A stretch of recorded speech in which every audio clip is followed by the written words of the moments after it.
ஓம் ஸ்ரீ சுரதாசர் கதை. கண்ணனுடைய அன்பிற்கு உகந்தவர் அக்ரூரர். துவாரகையிலே வசித்து வந்தார். ஒரு சமயம் இவர் கண்ணபிரானது அந்தப்புரத்திற்குச் சென்றார். அங்கே சத்யபாமை மிகவும் சோர்ந்து வாடி துவண்டு துக்கித்த வண்ணமிருந்தாள். இவர் அருகே சென்று என்ன செய்தி என்று விசாரிக்க கண்ணன் தன்னை அலட்சியம் செய்வதாக புலம்பினாள் சத்யபாமா. பிறகு இன்னும் ஒரு நாழிகை பொழுதுக்குள் கண்ணன் இங்கே வராவிடில் நான் உயிர் துறப்பேன், இது நிச்சயம் என்றாள். அக்ரூரர் தடுமாறி போனார். ஒரு நாழிகைக்குள் எப்படி பகவானை கண்டுபிடித்து அழைத்து வருவது? அவர் எங்கே இருக்கிறாரோ என்று நினைத்து வெளியே வந்தார். சத்யபாமை பிடிவாதக்காரி. உயிர் துறப்பேன் என்றால் அப்படியே செய்துவிடக்கூடியவள். ஆகவே இவர் தாமே கண்ணனது வேடம் பூண்டு சத்யபாமையின் எதிரே வந்து சற்றே நின்று சமாதானம் செய்து பிறகு இதோ வந்தேன் என்று சொல்லி கண்ணனது இருப்பிடம் போய் எதிரே நின்று சத்யபாமையின் நிலையைச் சொல்லி தாம் செய்த தந்திரத்தையும் கூற கண்ணன் கோபித்து பூவுலகில் நீ குருடனாய் பிறப்பாயாக என்று சபித்துவிட்டார். அக்ரூரர் சத்யபாமாவின் நன்மையை கருதியல்லவோ இதைச் செய்தேன் என்று வேண்ட, உன் கருத்து எனக்கு தெரியும் என்றாலும் பிறர் பொருட்டே சபித்தேன் என்றார் பகவான். பிறகு சத்யபாமையை அழைத்து இந்த தவறுக்காக நீ மிலேச்சர் சாதியிலே பணிப்பெண்ணாக பிறக்க கடவாய் என்றும் சபித்துவிட்டார். பிறகு இருவரும் தவறை உணர்ந்து வருந்த நாமே வந்து தடுத்து ஆட்கொள்வோம் என்றார் கண்ணபிரான். சுரதாசர் மதுரா நகரிலே வசித்து வந்தார். பிறவி குருடரான இவர் கண்களினாலே இறைவனைக் கண்டு அந்த அற்புத காட்சிகளை எல்லாம் இன்னிசை கவிதைகளின் மூலம் மக்களது நெஞ்சிலே பதியும்படி பாடி வந்தார். இவரது பக்தி சுவைசொட்டும் கீதங்களை அமுதமாக மதித்து புகழ்பாடி மகிழ்ந்தனர் அந்த ஊர் மக்கள். இறைவன் இவர் பாடும் பொழுதெல்லாம் தாமே எதிரில் அமர்ந்து கேட்டு கேட்டு இன்புறுவது வழக்கமாயிற்று. இந்த சமயத்திலே அவந்திபுரியிலே ஒரு அரசன், அவனுக்கு சங்கீதத்திலே அபரிமிதமான ஆவல். ஆகவே தன் சபையிலே அநேக சங்கீத வித்வான்களை அழைத்து கௌரவித்து ஆஸ்தான வித்வான்களாகவே நியமித்திருந்தான். அவர்களுள் தான்சேன் என்று ஒரு வித்வான், கல்லும் கரையும்படி பாட வல்லவன். ஒரு சமயம் அரசன் அவனை புகழ, அதற்கு அவன், என் பாடலை அன்பின் மிகுதியினாலே புகழ்கிறீர்கள். மதுராபுரியிலே சுரதாசர் என்ற ஒரு பக்தர் இருக்கிறார். அவர் சங்கீத களஞ்சியம். அவரது பாடலை தாங்கள் ஒருமுறை கேட்டு ஆனந்திக்க வேண்டும். அவர் பாட ஆரம்பித்தால் இறைவனே வந்து ஆமோதிப்பார் என்றான். இதை கேட்டு அந்த அரசன் ராஜ மரியாதைகளுடன் சிவிகை அனுப்பி அவரை அழைத்து வரும்படி சொல்ல, மந்திரிகள் இவரிடம் சென்று அரசனது வேண்டுகோளை தெரிவிக்க சுரதாசரும் சம்மதித்தார். சுரதாசர் ராஜ சபைக்குள் நுழைந்தவுடன் அரசன் தனது மந்திரி பிரதானிகளுடன் ஆசனத்தை விட்டு எழுந்து முன்வந்து உபசரித்து ஆசனத்தில் அமர்த்தினான். பிறகு, சுவாமி, தாங்கள் சிறியேனது வேண்டுகோளுக்கிணங்கி எழுந்தருளியது பாக்கியமே. தங்கள் பாக்களை கேட்க வேண்டும் என்றே அழைத்தோம் என்று கூறினான். அதற்கு சுரதாசர், கரும்பு தின்ன கூலியும் வேண்டுமோ? இறைவனது புகழை பாடுவது என் கடமைதானே என்று சொல்லியவராய் பாட ஆயத்தமானார். உடனே தம்புராவின் ஓங்கார நாதம் அந்த சபாமண்டபம் முழுவதும் நிறைந்தது. சுரதாசர் கம்பீரமான குரலிலே பாடத் தொடங்கினார். உடனே இதுவரை உலகம் கண்டிராத ஓர் அற்புதம் அந்த சபையிலே நிகழ்ந்தது.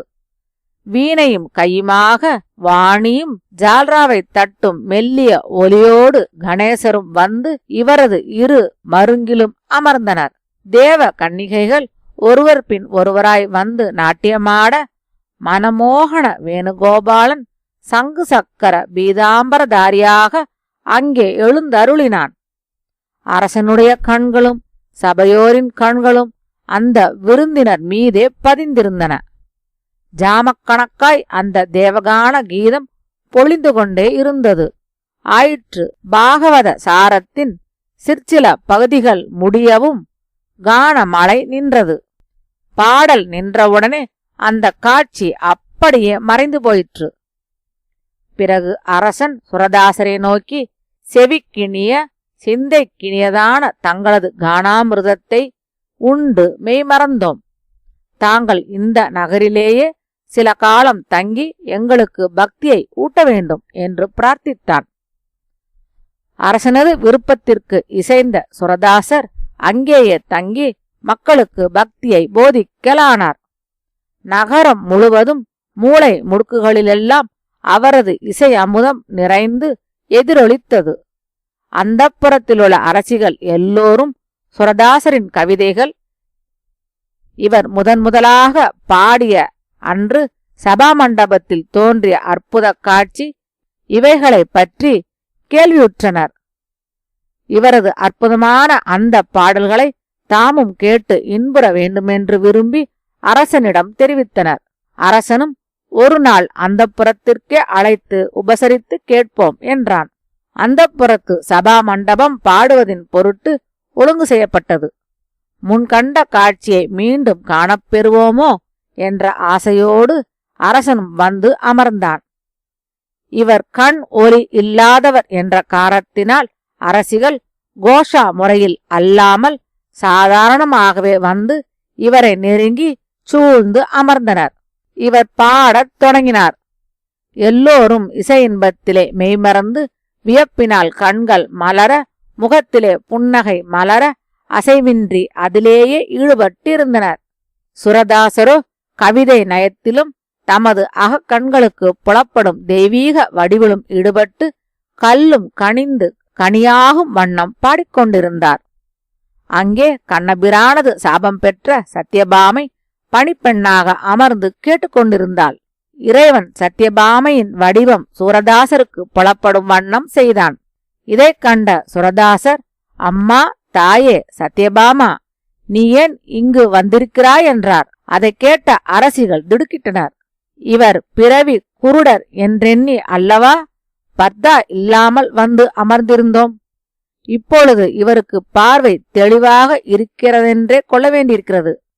ஆனால் இத்தகைய மகான் பொய்யாக குருடராய் நடிப்பாரா? மாட்டார். ஆகவே இதுவரை பார்வையை இழந்திருந்த இவருடைய கண்கள் இப்பொழுது திடீரென்று ஒளி பெற்றிருக்க வேண்டும் என்று நினைத்தனர். இதுவரை தமது பணிப்பெண்ணாக இருந்தவள் திடீரென்று சத்யபாமையாக மாறியது என்ன விந்தை? தெய்வமாகிய அவரிடமா இதுவரை குற்றேவல்கள் பெற்றோம்? எது எப்படியானாலும் நாம் பர்தா இல்லாமல் இவர் எதிரே உட்கார்வது தகுதியன்று என்று சொல்லிக்கொண்டு உள்ளே சென்றனர்.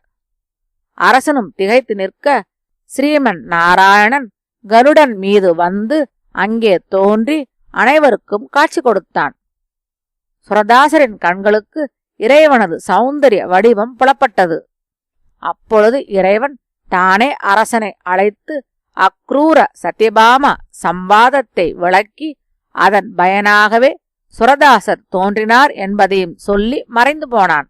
இதன்பின் சுரதாசர் பல பாடல்களை இயற்றி சீட பரம்பரைகளுக்கெல்லாம் கற்பித்தார். அவைகளை இன்றும் சூரசாகரத்திலே காணலாம்.